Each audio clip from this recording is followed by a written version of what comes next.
Camera. तो hello दोस्तों, welcome back to the channel. आज की जो वीडियो है वो है मेरी डोमिनार के बारे में और डोमिनार के प्रोज और कॉन्स के बारे में, क्योंकि इसको चलाते हुए अब 1 साल कंप्लीट हो चुका है मेरे को। तो अरे यार, ये चिड़िया ने टट्टी कब कर दी इस पे यार, गंदी हो गई। कोई बात नहीं। तो डोमिनार के प्रोज एंड कॉन्स के बारे में, क्या 5 प्रोज हैं, क्या 5 कॉन्स हैं इसके, आज उनके बारे में बात करेंगे। Let's begin.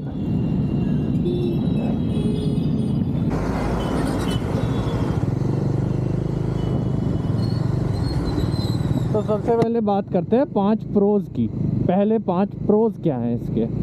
तो इसके प्रोज 5 से ज़्यादा हो सकते हैं एक्चुअली, पर मैंने मेन जो शॉर्ट लिस्ट करे हैं मैं आपको वो बताता हूँ। तो पहला इसका प्रो है दोस्तों, इसका वैल्यू फॉर मनी। ये बाइक वैल्यू फॉर मनी है। आज की डेट में भी सबसे सस्ती 400 cc which gives best performance as in 40 horse power, तो वो सिर्फ ये बाइक देती है। अब ट्रायम्फ भी आ गई है स्पीड 400, पर उसका ऑन रोड इससे थोड़ा ज़्यादा है, तो अभी भी उससे सस्ती है और परफॉर्मेंस वाइज सेम है, और बल्कि ड्रैग रेस में तो उसको ये हरा भी देगी। तो ये जो है इसका पहला प्रो है, value for money, not in terms of purchasing but in terms of maintenance also. तो क्योंकि इसकी सर्विस साल में एक ही मेन सर्विस है, मेजर सर्विस, जिसमें आपके अराउंड 3000 रुपये लगते हैं। 3 से कम ही लगते हैं। मैं 3000 पेड सर्विस बता रहा हूँ, फ्री में तो आपका 2400-2500 में काम हो जाएगा, पर लेबर मिला के आपके अराउंड जब आपका 1 साल ख़त्म हो जाएगा, फ्री सर्विस ख़त्म हो जाएगी, तो अराउंड 3000 रुपये आपका इसमें खर्चा आएगा। और इसका इंजन ऑयल जो है डलता है, कंपनी वाला भी और बाहर वाला भी 10,000 किलोमीटर की इसकी इंजन ऑयल चेंज करने की इंटरवल है, जो कि बहुत बड़ा है। मतलब साल में आप 1 बार इंजन ऑयल चेंज करोगे, अनलाइक रॉयल एनफील्ड जिसमें आपको 2 बार करना पड़ता है 6-6 महीने में।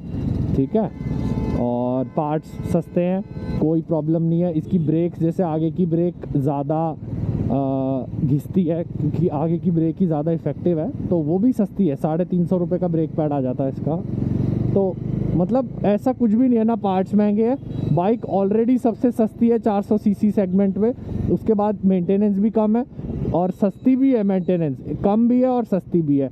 तो ये एक इतना बड़ा प्रो है ना भाई, कि आपको लॉन्ग टर्म में इस बाइक से आप खुश ही रहोगे फॉर श्योर।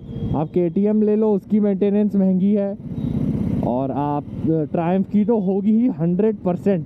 ट्रायम्फ का एक बैग जो है बाइक पे टांगने वाला, वही 15,000 रुपये का बेच रहे हैं। वो मेरे को पता नहीं, समझ नहीं आ रहा वो चाह क्या रहे हैं। एक्सेसरीज़ के थ्रू कमाना चाहते हैं, बाइक तो सस्ते निकाल दी। तो उसकी सर्विस के बारे में अभी मैं श्योर नहीं हूँ कितने की पड़ेगी। तो इसका सब कुछ सस्ता है, पार्ट्स, सर्विस और इसका on road price. Second pro है इसका कंफर्ट। अब देखो, मेरी राइडिंग पोजीशन ऐसी है कि मैं एकदम, मेरे हाथ स्प्रेड है, कमर सीधी करके मैं आराम से क्रूजिंग पोजीशन में बैठा हूँ, है ना। तो इसका जो राइडिंग पोजीशन है वो बहुत अच्छी है। और मैं उठ के आया हूँ R15 से, तो R15 जो है उसका राइडिंग पोजीशन जैसा था, मेरे को कमर में प्रॉब्लम करने लग गया था। लेकिन इसका राइडिंग पोजीशन ऐसा है कि मैं अभी, जैसे मैं 250 किलोमीटर राइड करके आया था एक दिन में ही, और उस दिन मैं भीग भी गया था, बहुत सारी चीज़ें थी। लेकिन जब ये हाईवे पे क्रूज़ करती है, और हाईवे पे इसका सिटिंग कंफर्ट इतना अच्छा है ना, क्योंकि सिटिंग पोजीशन, राइडर ट्रायंगल, सब कुछ इसका वेल प्रोपोर्शनेट है। ये बाइक के हिसाब से आपको ढलना नहीं पड़ेगा। आपकी बाइक ऐसी है कि आप उसमें अपने आप फिट हो जाओगे, अपने आप ढल जाओगे। तो इसका राइडिंग ट्रायंगल बहुत अच्छा है। हैंडल बार्स वाइड है और काफ़ी वाइड है, तो उसमें भी आपको कंफर्ट फील होता है एंड इट्स वेरी गुड। अगर ये आपको क्रूजिंग, लॉन्ग टूरिंग के लिए लेना है तो इससे बढ़िया बाइक नहीं है। और हाईवे की तो ये राजा है, राजा। हाईवे पे आई डोंट थिंक इस सेगमेंट में कोई भी ऐसी बाइक है जो हाईवे पे, मतलब ये बाइक ना 70% हाईवे बेस्ड ही है। ये बाइक 70% हाईवे बेस्ड है, हाईवे के लिए बनी है। ये हाईवे पे इतना मस्त क्रूज़ करती है, ऐसे ग्लाइड करती हुई जाती है जैसे मल्टी स्ट्राडा वगैरह नहीं होती एकदम। और मैंने इसके सस्पेंशन सेटिंग भी अभी 2 सॉफ्ट करा दिया है पीछे का, मतलब 2 पॉइंट सॉफ्टनेस की तरफ। तो अलग ही मज़ा है, अलग ही मज़ा। पीछे का सस्पेंशन सॉफ्ट करा दिया, आगे का तो ठीक ही है, आगे का जस्ट अबाउट ओके है, क्योंकि आगे का अपसाइड डाउन है, पर मुझे बहुत ज़्यादा, चलो वो तो कॉन्स में बात करेंगे उसकी। तो इसकी राइडिंग पोजीशन, सिटिंग पोजीशन बहुत अच्छी है, इसका सस्पेंशन बहुत बढ़िया है और उसको आप सेट भी कर सकते हो, ट्वीक कर सकते हो अपने हिसाब से। So that comes as a pro. बहुत बढ़िया इसका जो है कंफर्ट है। कंफर्ट के मामले में क्रूजिंग के लिए बाइक बनाई है, तो ये अपना काम बखूबी बहुत अच्छे से करती है। थर्ड है इसकी माइलेज। अब देखो इसकी माइलेज से मैं इसलिए खुश हूँ क्योंकि 400 सीसी में, अब जो हम 300 सीसी सेगमेंट की बाइक्स लेते हैं उनकी माइलेज भी 25, 30, 31, 32 ऐसे आती है, उससे ऊपर नहीं आती। ठीक है, 300 सीसी सेगमेंट की बात कर रहा हूँ। ये बाइक 400 सीसी सेगमेंट में है, 373 सीसी का इंजन है, 40 हॉर्स पावर देती है। उसके बाद भी जब मैं ऋषिकेश ट्रिप करके आया हूँ तो मेरे को इसने माइलेज दिया है 27 का। इट्स वेरी गुड यार, वेरी गुड। मैं बहुत खुश हूँ। मेरे को लग रहा था 25 ही देगी, पर इसने 27 का माइलेज दिया और ये और अच्छा दे सकती थी अगर रोड अच्छा होता तो, लेकिन रोड बहुत ख़राब था तो इसीलिए इसका माइलेज थोड़ा सा, कैमरा ठीक कर लो, तो क्योंकि रोड ख़राब था तो इसीलिए इसका माइलेज भी थोड़ा ड्रॉप हुआ। अगर हम ऑल हाईवे गए होते तो बात ही अलग होती, लेकिन हमारी जो राइड थी वो स्टार्ट ही ऑफ रोड से हुई थी। तो if you haven't watch that vlog तो आप वो भी जाकर ज़रूर देखना दोस्तों, बहुत मज़ेदार है। बारिश में भीग के हालत ख़राब हुई हमारी, लेकिन एडवेंचर खूब हुआ। इतनी परफेक्ट राइड नहीं हो सकती थी जिसमें आपको गर्मी, धूप, बारिश, सर्दी सब देखने को मिल गया। तो थर्ड प्रो है इसका माइलेज, क्योंकि ये मुझे सिटी में भी 28 की माइलेज दे रही है। इस रूट पे अब आप जैसे पीछे से देख के आए, मैं आधा जाम का रास्ता होता है मेरा ट्रैफिक वाला, जिसमें गाड़ी बाइक चलती है 30-40, कभी 50, 30-40, 50, और उसके बाद ये हाईवे का 10 किलोमीटर का पार्ट। तो ऑल इन ऑल कंबाइंड मेरे को जो है माइलेज मिलती है वो है 28। ज़्यादा भी मिल जाती है, पिछले दिनों 29-30 भी आ रही थी जब मुझे ट्रैफिक कम मिल रहा था, लेकिन जब ट्रैफिक मिलता है नॉर्मल ट्रैफिक में, the figure comes down to 28 kilometre per litre. तो इट्स वेरी गुड। और टूरिंग करने के बाद भी, ऑफ रोडिंग के बाद भी, मतलब इसकी माइलेज ऐसा है, रेंज है 30 तो इसने मुझे दी थी जब मैं दिवाली के आसपास कम जाम में चला रहा था, तब ये मुझे 30 का माइलेज दे रही थी। लेकिन उसके बाद से 30 का माइलेज मुझे नहीं मिला है क्योंकि मेरा ट्रैफिक ही नहीं कम हुआ है रूट पे। ठीक है, तो उसको अगर हम हटा दें, तो अगर हम सब कुछ देखें तो इसका माइलेज जो है आपको 25 से 28 के बीच में रहेगा जब ट्रैफिक है। ऐसे ही रास्ते में जैसा ट्रैफिक आप सामने देख रहे हो, अगर इसमें ही आप चलते रहोगे 15 मिनट, 20 मिनट, आधा घंटा, तो आपकी माइलेज ड्रॉप हो जाएगी 24-25। ठीक है, और अगर आप बढ़िया चल रहे हो, अच्छा हाईवे है, तो आपको ज़्यादा मिलेगी 28, 29, 30। तो मतलब बहुत रीज़नेबल है यार। I am happy. 40 horse power है, पर पावरफुल बाइक है, कंफर्टेबल है, और माइलेज भी अगर 28 दे रही है तो I am more than happy. ठीक है, अब इसका फोर्थ प्रो जो है वो है इसकी साउंड। तो आप पहले इसकी साउंड सुन लो थोड़ी देर। मैं थोड़ा रेव करके भी आपको अच्छे से इसकी साउंड सुनाता हूँ। हेलमेट में जो साउंड आती है, क्योंकि मेरा जो कैमरा है ये भी हेलमेट के अंदर लगा हुआ है, तो हेलमेट के अंदर क्या साउंड आती है आप वो सुनो।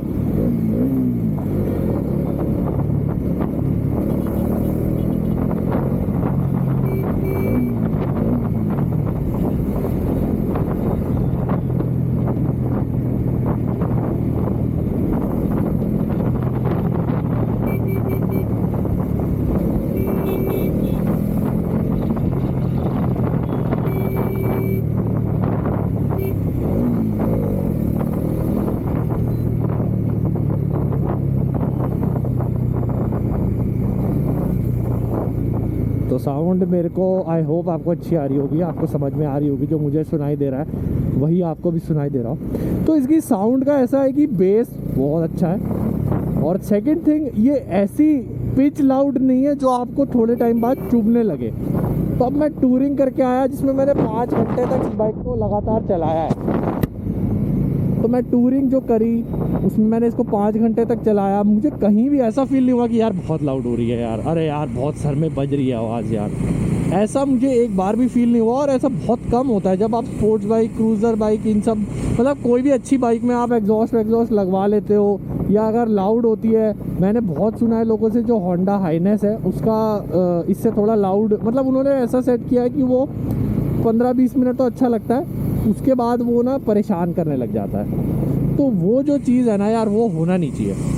बाइक का एग्जॉस्ट ऐसा होना चाहिए कि आप 5-6 घंटे या पूरा दिन भी अगर उसको सुन रहे हो ना, दुनिया को सुनना चाहिए, आपको नहीं सुनना चाहिए, वो आपको कम सुनना चाहिए।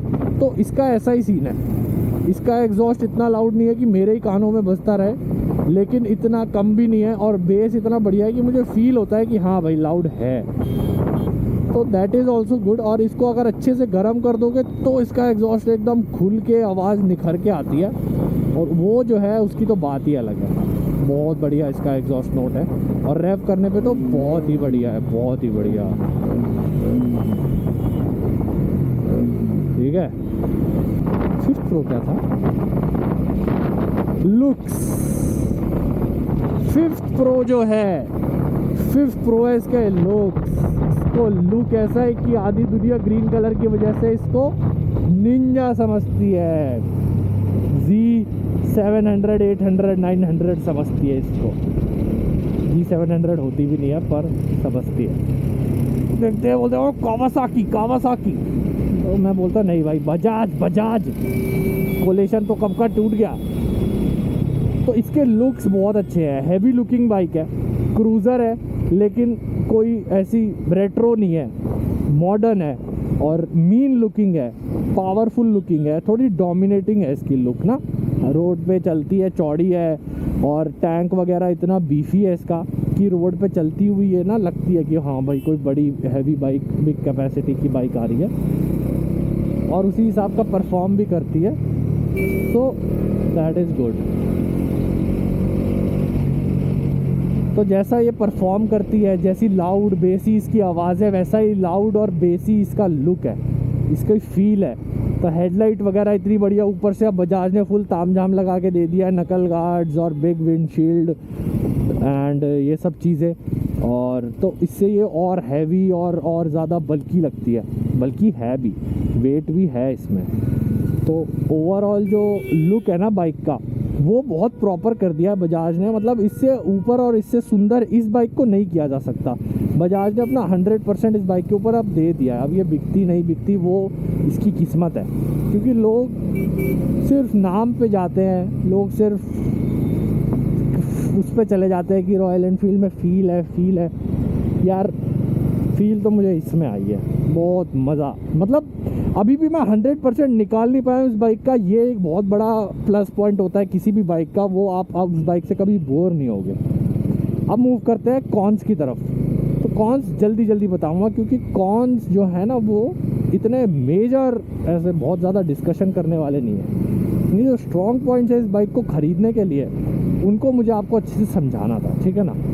गलतियाँ तो कोई भी गिना देता है, अच्छी चीज़ें बताना और प्रैक्टिकल चीज़ें बताना बहुत इंपॉर्टेंट है। तो मैं आपको प्रैक्टिकल चीज़ें नहीं बताऊंगा तो आपको समझ नहीं आएगा कि बाइक का कैरेक्टर क्या है, बाइक के साथ रहना होगा, बाइक चलानी है, क्योंकि आप लेके बाइक को 4-5 साल चलाते हो तो उस हिसाब का जो है आपको नॉलेज और लोगों का ओनरशिप रिव्यू मिलना चाहिए। तो पहला कौन जो है ना इसका, वो है फीचर्स नहीं है इसमें। ट्रैक्शन कंट्रोल नहीं है, स्विचेबल ABS नहीं है, इंस्ट्रूमेंट क्लस्टर पुराने वाला ही चल रहा है अभी तक, है ना। तो ये सब चीज़ें जो हैं, स्विचेस, ब्लूटूथ कनेक्टिविटी, वो सब चीज़ नहीं है। इंफोटेनमेंट सिस्टम टाइप का जो आजकल आ रही है स्क्रीन, वो सब नहीं है। तो वो सब होता ना तो ये बाइक क्लोज टू परफेक्ट होती, तो वो जो है इसमें नहीं है यार। सेकंड थिंग, इसके स्विचेस ये सब ठीक है, क्वालिटी वाइज बेसिक है, पर इनमें ब्लू लाइट्स हैं, अगर आप देख सको तो ब्लू लाइट यार, ग्रीन बाइक ब्लू लाइट, चाहे ब्लैक ले लो तो ब्लू लाइट लुक्स चीप। क्योंकि अगर वाइट ही कलर दे दो, पल्सर में वाइट होता है, पल्सर में वाइट ही आ रहा था, तो वाइट सब बाइक्स के साथ चल जाता है। लेकिन आप बाइक दे रहे हो ग्रीन, इसमें स्विच गियर्स का कलर दे रहे हो आप ब्लू, देखो तो फिर, और दो स्क्रीन दे दी और उनमें भी फीचर नहीं, ना ब्लूटूथ ना कुछ, है ना गियर पोजीशन तो है, मतलब मैप्स वैप्स कुछ भी दे सकते थे छोटा मोटा, कुछ भी नहीं दिया, ठीक है। थर्ड कौन है इसका, वेट 194 kgs, और इसका जो है फोर्थ कॉन में भी ऐड कर सकते हो आप उसको, या थर्ड के साथ जोड़ दो 3+1, जो इसका टर्निंग रेडियस है वो बहुत ज़्यादा है, वो रॉयल एनफील्ड से भी थोड़ा ज़्यादा है। तो मैं आपको झूठ क्यों बोलूँगा या मैं आपसे कोई फैक्ट नहीं छुपाऊँगा। रॉयल एनफील्ड इससे ज़्यादा उसका हैंडल मुड़ता है, इसका हैंडल उससे कम मुड़ता है। तो ये इस बाइक में एक प्रॉब्लम है जो आपको ट्रैफिक में बहुत फील होगी। जैसे आपको गाड़ियों के बीच में स्विच करना होगा, एक जगह से दूसरी लेन में जाना होगा, एक गाड़ी से दूसरी गाड़ी काटने में बहुत प्रॉब्लम होती है। मतलब मैं इस गाड़ी के इस साइड से राइट साइड आना है तो मुझे बहुत जगह चाहिए होगी, मैं थोड़े एरिया में नहीं मुड़ पाऊँगा। क्योंकि ये बाइक हैवी है तो मैं मानता हूँ कि ये उसको ध्यान में रख के किया होगा कंपनी ने, इसका जो स्टीयरिंग लॉक किया होगा, हैंडल लॉक। तो दैट इज़ मतलब अब तो मुझे आदत पड़ गई है, पर ये this is a big problem, और इंडियन ट्रैफिक के लिए तो है ही बिग प्रॉब्लम। तो ये चीज़ जो है आपको ध्यान में रखनी है अपने। इसका टर्निंग रेडियस बहुत बड़ा है और ये बाइक बहुत हैवी है, 194 kg इसकी बाइक है। जब ये चलने लग जाएगी तो आपको वेट नहीं फील होएगा, लेकिन जैसे ही रुकेगी, पार्किंग में आगे पीछे साइड में करना होगा, बाइक को धकेलना होगा, देन यू विल फील कि आपको लेग्स कितने स्ट्रॉन्ग करने हैं। जब आप इस बाइक को लोगे और अगर आपने ज़्यादा आप मतलब जिम फ्रीक नहीं हो, देन यू विल फील थोड़ा सा आपको पिछवाड़े में, बैक में हल्का फुल्का शुरुआत में पेन होएगा। क्योंकि इस बाइक को अगर आपने पैरों से आगे पीछे धकेलोगे बैठ के, मतलब जो भी हम करते हैं ना, तो उसमें बहुत जान लगेगी। लेकिन वो आप यूज टू हो जाओगे, जैसे मैं हो गया हूँ, मुझे फ़र्क नहीं पड़ता। I can do that by myself. मतलब अब शुरुआत में मुझे फील हुआ weight, because I came from 150 kg R15, और R15 मोस्टली बहुत हल्की थी। मतलब अगर वो 160 kg की भी है तो भी वो फील नहीं होता उस पर। लेकिन इसका बोलते हैं सेंटर ऑफ ग्रेविटी थोड़ा ऊंचा है, इसलिए इसको थोड़ा मैनेज करने में मतलब आपको सीखना पड़ता है इसको मैनेज करना। थर्ड थिंग दोस्तों, यार ये ट्रैफिक नहीं ख़त्म हो रहा। थर्ड तो हो गया। फोर्थ इसका जो है ना, मैं आपको बता रहा था, ये मनूवरेबल नहीं है। आप कॉर्नरिंग वार्निंग करने की मत सोचना इस बाइक को लेके, वरना रपट जाओगे। ये कॉर्नरिंग के लिए नहीं है, दिस इज़ अ क्रूज़र, तो इसको क्रूज़र की तरह यूज़ करना है। आप ये ना सोचो कि जैसे ड्यूक आप लिटा के चला लेते हो, वो उसका इंजन इसमें है तो आप इसको भी चला लोगे। इसका कैरेक्टर एकदम अलग है। दिस इज़ नॉट अ मनूवरेबल और कॉर्नर कटिंग वाली बाइक नहीं है। कर सकते हो आप थोड़ी कॉर्नर कटिंग अगर आप बहुत ही ज़्यादा एक्सपीरियंस्ड राइडर हो, अदरवाइज डोंट। फिफ्थ कौन है दोस्तों, इसमें ट्रैक्शन कंट्रोल ज़रूर होना चाहिए था यार। ट्रैक्शन कंट्रोल के साथ दिक्कत ये है ना, इस बाइक के साथ थोड़ी सी प्रॉब्लम ये है कि ये बाइक बहुत हैवी है, तो ट्रैक्शन कंट्रोल नहीं होता है ना। तो अब क्या होता है कि जहाँ मैं ज़्यादा एक्सीलेटर दे देता हूँ, इसका व्हील स्पिन कर जाता है। इसमें पावर अच्छी है, दैट इज़ गुड, लेकिन क्योंकि बाइक हैवी है तो इसका व्हील स्पिन करने लग जाता है। और पहाड़ों में मेरे साथ बहुत जगह पे हुआ जहाँ पे मैंने एक्सीलेटर दे के बाइक को खींचने की कोशिश करी, या चढ़ाई पे मैंने बाइक को एक्सीलेटर दे के ऐसे खींचने की कोशिश करी, तो पिछले वाला टायर करके वापस ग्रिप पकड़ लेता है। ऐसा नहीं है कि ग्रिप छोड़ देता है, मेरा बैलेंस बिगड़ जाता है, कुछ ऐसा वैसा हो जाता है। लेकिन जो है ग्रिप छोड़ता है। तो if you like these 5 cons and 5 pros and found this video helpful दोस्तों, तो लाइक शेयर सब्सक्राइब किए बिना मत जाना। बिल्कुल मैं समझा रहा हूँ, क्योंकि मेरे को 1000 सब्सक्राइबर्स पूरे करने हैं यार। तो मुझे 1000 सब्सक्राइबर्स पूरे करने हैं, तो आप लाइक शेयर सब्सक्राइब किए बिना मत जाना। देखो कैमरा का भी स्टैंड लेना है। तो मैं आपको मिलता हूँ अगली वीडियो में, तब तक अपना ख्याल रखो, सेफ रहो। जय हिंद दोस्तों, आवाज़ सुनो।